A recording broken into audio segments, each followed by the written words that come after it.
तो देखिए, सीएम योगी 1 अगस्त को स्कूली बच्चों के खातों में रकम भेजेंगे। यूनिफॉर्म और स्टेशनरी के लिए स्कूली बच्चों के खातों में 1200 रुपए भेजे जाने हैं। बिल्कुल। और देखिए, इसी मद्देनजर अब तक 1,91,00,000 स्कूली बच्चों में से ज्यादातर का आधार प्रमाणीकरण का काम पूरा हो चुका है। और 1 अगस्त से पहले छूटे हुए करीब 10 लाख ऐसे बच्चे हैं जिनके आधार को वेरीफाई कर लिया जाएगा, प्रमाणित कर लिया जाएगा। और अब आधार प्रमाणीकरण के बाद ये रकम भेज दी जाएगी, यानी जो प्रोसेस है वो शुरू कर दी गई है। और बहुत जल्द बच्चों तक ये रकम आ जाएगी ताकि वो स्कूल यूनिफॉर्म, जूते, मोजे, बैग, ये चीजें खरीद सके।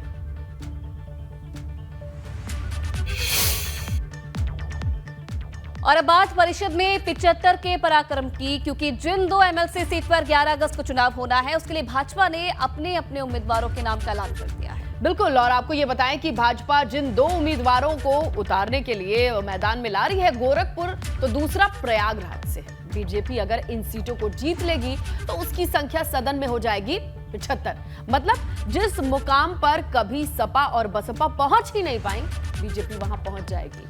और जबकि अगर विपक्ष की बात करें तो विपक्षी दलों में हालत बहुत खराब है। इसका अंदाजा इस बात से लगा सकते हैं कि इस वक्त विधान परिषद में सपा के पास विपक्ष की कुर्सी तक नहीं है।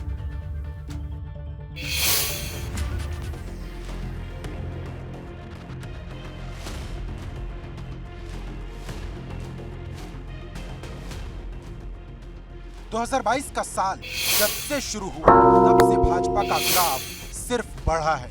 पहले विधानसभा में जीत का परचम लहराया, फिर राज्यसभा में और अब विधान परिषद में भाजपा उस मुकाम पर पहुंच गई जहां न कभी सपा पहुंची और न ही बसपा।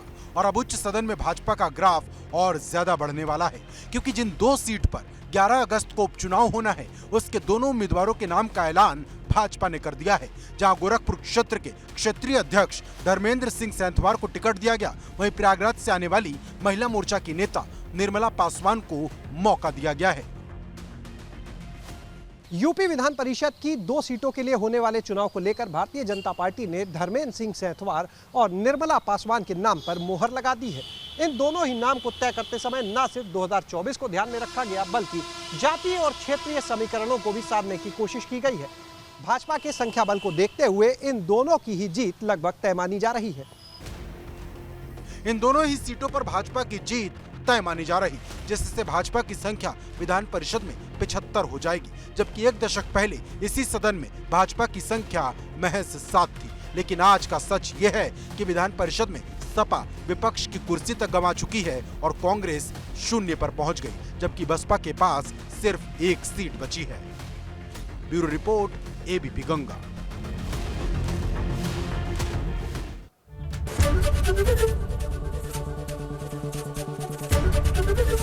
एबीपी गंगा, खबर आपकी, जुबान आपकी।